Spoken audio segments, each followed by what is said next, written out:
The council linked to the Grenfell Tower disaster has asked for new powers to seize empty properties owned by millionaires, wealthy oligarchs and foreign royalty to use for social housing.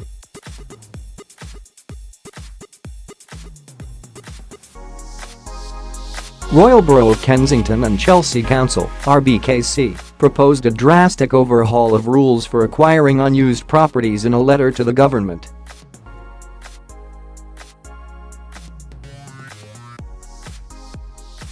Kim Taylor-Smith, deputy leader of Conservative-led RBKC, wrote a letter to Housing Minister Kit Malthouse requesting the authority be given the powers to seize empty stock in the borough and use it for social tenants.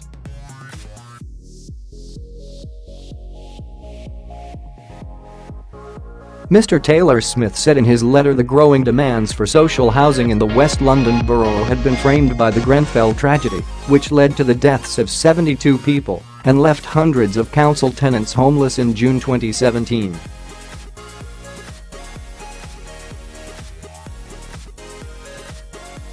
Owners of the 1,652 properties listed as unoccupied by RBKC Council include a Ukrainian billionaire fighting extradition to the US, a former mayor of New York, a high-profile luxury property developer and a senior television executive.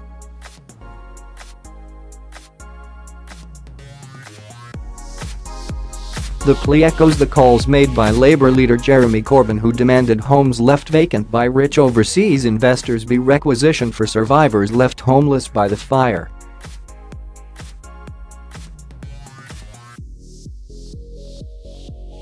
The day after the Grenfell disaster, the Labour leader described the borough as a tale of two cities with vast wells sitting next to areas of extreme poverty, and that the devastating blaze represents everything that is unequal and wrong about this country.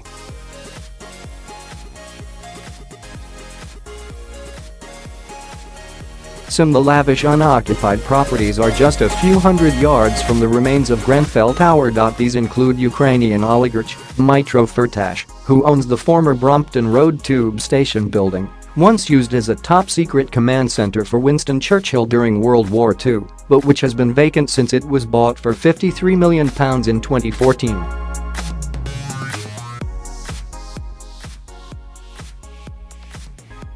Former New York Mayor Michael Bloomberg's 7-bedroom Grade 2 listed mansion he bought for £16 million in 2015 is also said to be on the authorities' list.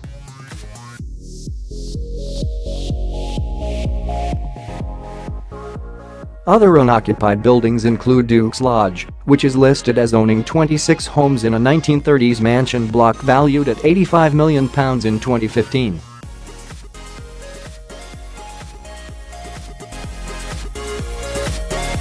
The building is owned by offshore companies that make up part of Christian Candy's vast luxury property business. CPC London, a subsidiary of Mr. Candy's property business, said Duke's Lodge was undergoing major refurbishment and was currently unsafe and uninhabitable for use.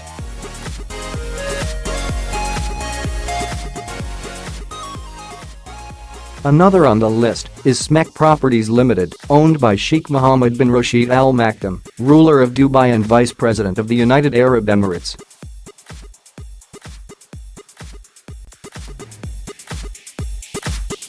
Peter Fincham, the former director of ITV Television and controller of BBC One, said a £6 million property he owns was in the process of being transferred to a new owner and was being redeveloped.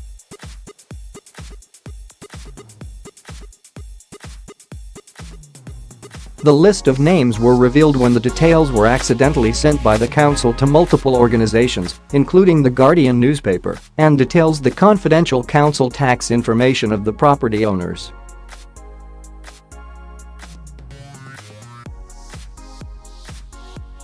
Kensington and Chelsea Borough was said to have a huge buy-to-leave investment market, meaning properties are bought and left empty, often to accrue value.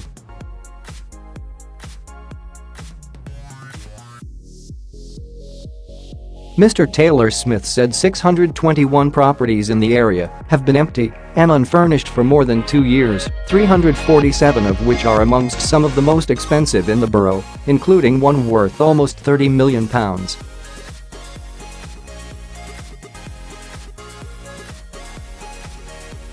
His letter added, "At the same time, many residents are desperate for a place of their own, but cannot afford to rent or buy in the borough in which they were born, live and work."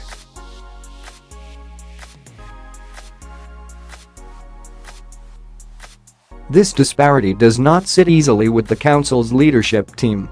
An empty dwelling management order, EDMO, is required for a local authority to temporarily seize properties and offer them to social tenants, but Mr. Taylor Smith described it as cumbersome, slow and expensive, making its use prohibitive.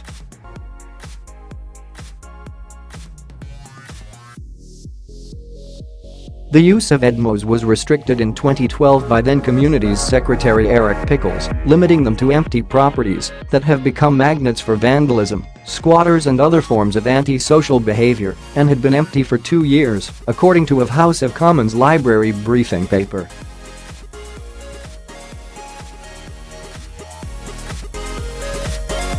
But Mr. Taylor Smith claimed the prerequisite for a council to demonstrate vandalism had curtailed the use of EDMOs. "We believe that the burdens can be lightened and EDMOs financially incentivized such that it is easier, quicker and financially viable to target all empty properties that could and should be put to use to alleviate pressing housing needs," he wrote.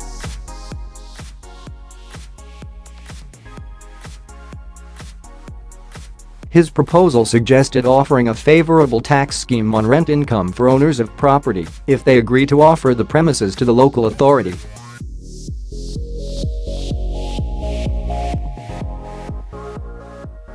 Owners should not lose out.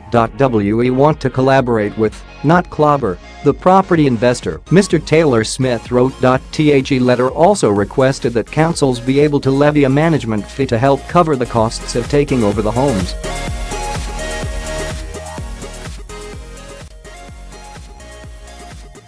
RBKC owned Grenfell Tower and faced criticism after the fire amid accusations that it and the Kensington and Chelsea tenant management organization, which ran the block, ignored repeated safety warnings from residents.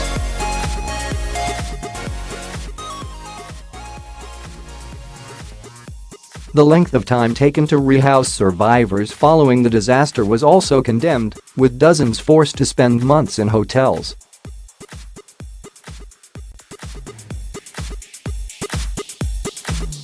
In response, the Ministry of Housing, Communities and Local Government said there were no plans to change the system. A spokeswoman said, "Local authorities have a range of powers at their disposal to tackle long-term empty homes, and we expect them to use these to best address the needs of their residents."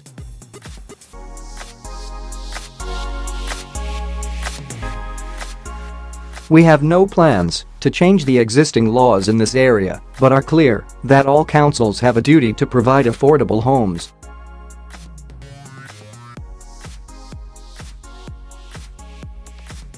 Mr. Corbyn said in June on the first anniversary of the tragedy, "A year on I would have thought everybody who was affected by Grenfell would have been rehoused."